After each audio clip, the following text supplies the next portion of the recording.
Welcome to the Chris, adjusted every time, to the Chris, Wanda, and Liam show. Chris Kim from Saudi Arabia. We are halftime of the group, either E or F. Send two more teams through tonight, four more teams in total, and four more teams go home. Right now it's halftime. Nigeria, Argentina. Argentina leads the group by 6. Nigeria has 3, Iran has 1, and Bosnia is going home with 0.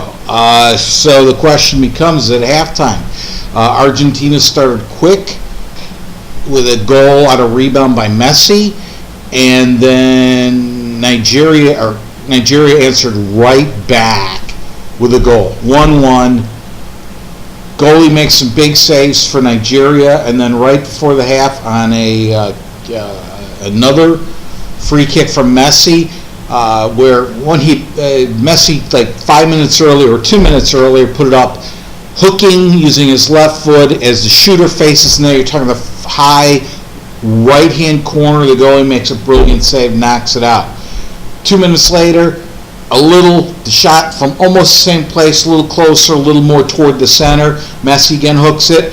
The goal looks like all he had to do is put his arms out and he could have gotten his hands on it. Instead, he just let it go in. So it is 2-1 Argentina. Bosnia-Herzegovina scored early against Iran. Now, as it goes, is Iran, if Argentina holds on, Iran basically needs to win. So they need 2 goals. They will have 4 points, and they go through. If Nigeria wins, obviously they go through, because they'll have 6 points with Argentina. But if Nigeria loses and Iran loses, then Nigeria still goes through. So that's the case in point here. Again, Nigeria's got speed, and Argentina has loose defense. They have a chance, but Messi's gotten 2 goals. First goal was on a rebound, and again, Messi is shooting on target. But boy, it was just shocking to see the goalie just watch it go in. So still trying to figure that one out. Not getting the Bosnia game, so not sure how that's playing, how well Iran is doing. I thought Iran played very well against Argentina. Could have gotten a draw, and then they had a draw in the first game. So, don't know what's happening, but this is going to be real interesting second half. To predict these games, when teams have loose defense, and weird goalies, it's hard to predict. Obviously, the big money's on Argentina. Messi's hot. Now, early Arguero's hurt, and Lavezzi came in. Lavezzi plays with Paris Saint-Germain. So, quick forward, Messi's hot. You got Di Maria out there. You've got Higuain. Used to play with Real Madrid, and he played with an Italian team, Napoli, this year. To me, he was like Benzema. Benzema and him last year on Real Madrid were the Duck twins. When Higuain's on, he's dangerous. He's short, but he's wide and strong, and he's got quick feet. But he has a tendency to shoot over. When he's on target, he's extremely dangerous.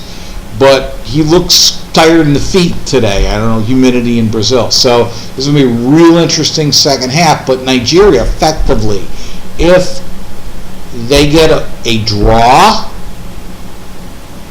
they will go through, I believe. So there, you would expect them to press it. We'll see. The other group, the later games. France leads with 6 points. Honduras, everybody's in this, as I understand it. Honduras is 0 points. Now, mind you, I've been getting a few teams. I've been saying Ecuador when I meant Colombia. So I'm trying to get all my teams right here. But Switzerland is kind of, they're going up against Ecuador, I believe. Honduras, no, I got it mixed up. Honduras plays Switzerland. If Switzerland wins, they will have 6 points. If France has 6 already, and if Ecuador can beat France, Ecuador would basically, if I've got it right, you'd have 3 teams at 6 points, then it's goal differential. The French are like +6. So they would really have to have their rear ends kicked to not go through. But Switzerland and Ecuador, you got to favor Switzerland beating Honduras. I don't think Ecuador has the guns to beat France, but again, this has been an exciting World Cup. Last night's game, which I called wrong, but I also, again, if you watched my show earlier, I talked about Greece versus Cote d'Ivoire. I said I thought Cote d'Ivoire would beat them. However, Greece has a way of winning these weird games in the Euro, and it is now 2-2. We have a new ball game as Nigeria has just tied it up. Okay, it just went in. So, again, Argentina can't play defense to save their life. This is going to be very interesting. But just really quickly, because I'm going to watch this game, is Greece did that to the Russians in the last Euro. And they've always played everybody. It's like the first game they always lose, the second game they play tougher, and the third game you don't know who's going to show up. And Greece had trouble scoring. Finally, they got 2 goals. Samaras drew the penalty. A lot of people thought he tripped himself. It did look kind of odd, but he buried a pressurized kick. So Cote d'Ivoire, people were calling it the golden age. They had some great players with Yaya Toure, but his brother started. You've had Didier Drogba. You've had several other. Germino was a very good player. Again, they failed to go through again. So Greece goes through, joining Colombia. Japan tried. Colombia is very impressive. Colombia went through, won all 3 games. Now, that's not indicative. I've seen a number of teams win all 3 games and then lose in the round of 16. Spain in 06. The Holland team used to do that quite a bit. I remember them doing that in 06 too. So, but Colombia is making a statement. They're playing good ball. So, and that's without Falcao, who was a very dangerous striker. Now they got Messi. Messi looks like he's got a free kick, so this is going to be real interesting here. And I didn't see, he's way to his right side, and he crossed it in and it was defended, but you have a shot here. Oh, nice save. Oh, Di Maria, who has had a very good year, tried to put it in as I said, I'm going from shooter to net. Try to put it in the upper right, his shooter, upper left-hand corner, and the nice save by the goaltender. And it is now 3-2. Who headed it in? Don't know this person. Again, I know a lot of the Argentinians who play in Spanish League and that group and the French League, but who is it? He's a young guy with the funny haircut. So it is now 3-2. This is becoming a goal scorer's heaven. On the corner and bounced it in. Now we talked about the corners with Italy. Nigeria did not. Actually, the weird thing is they had one guy on the near post but nobody on the far post, and the shot was headed in the far post. Now, I said that nobody does it anymore. That is not true on defending corners, having guys on both posts. Some do, some don't.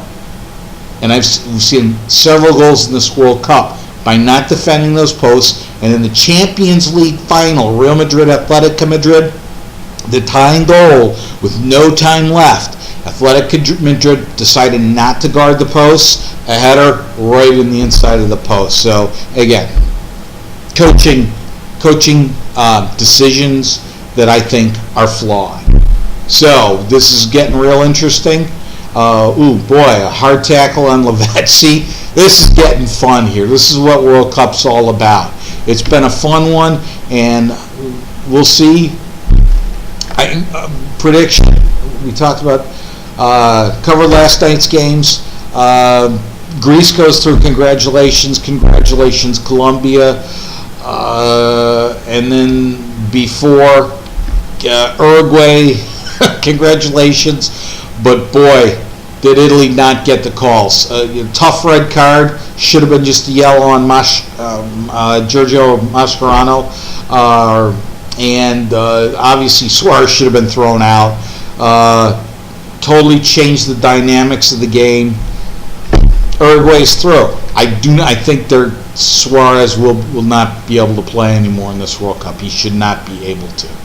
And I was actually going to give Uruguay as kind of an outside chance with Suarez, but without him, I don't think so.